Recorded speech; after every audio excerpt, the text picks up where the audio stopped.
Bible says that a good tree produces good fruit, but a bad tree cannot produce good fruit.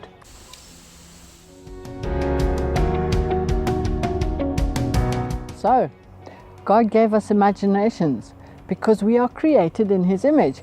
Therefore, we are creative. But what about those things we imagine that may not be so wholesome in our lives? A good indication might be its origin. Where did it come from? What's its source? Please like, share, and comment on this video.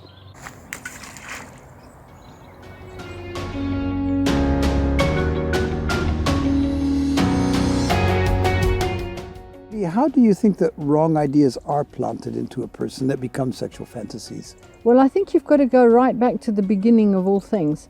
And in my case, I would have to go back to the Garden of Eden and say the devil planted an idea in Eve's head, and she took it forward, because it was only after the devil planted the idea into Eve's head and she ate the apple, whatever it was, and gave it to her husband. That was the moment that they comprehended that they were naked.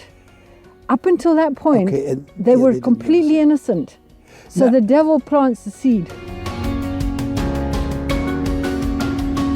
Now, I wonder, it would be interesting to know exactly what the timeline is between the time when Eve was actually tempted and the time that it came to fruition and she did do the first sin. The reason I'm bringing this up is because I'm thinking of sexual fantasies, and I believe we've all got them. Where did mine come from? I don't think they came from a very good source. That is the whole point. And if you ask anybody who has had anything to do with any kind of crime, whether it be sexual crime or otherwise, you will find that it often comes from the pages of a magazine. Yeah, or a film or something online, something from the mass media. It didn't come from the interior of themselves. It came from the exterior. It was planted from the exterior. So my idea would be to really check out the sources of where your fantasies come from.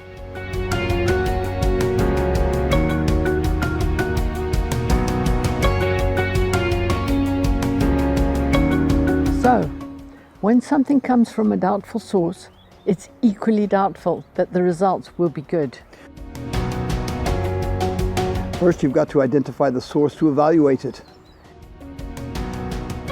Next week, I'm going to ask Larry a difficult question about how men might handle sexual fantasies towards their wives. Oh dear.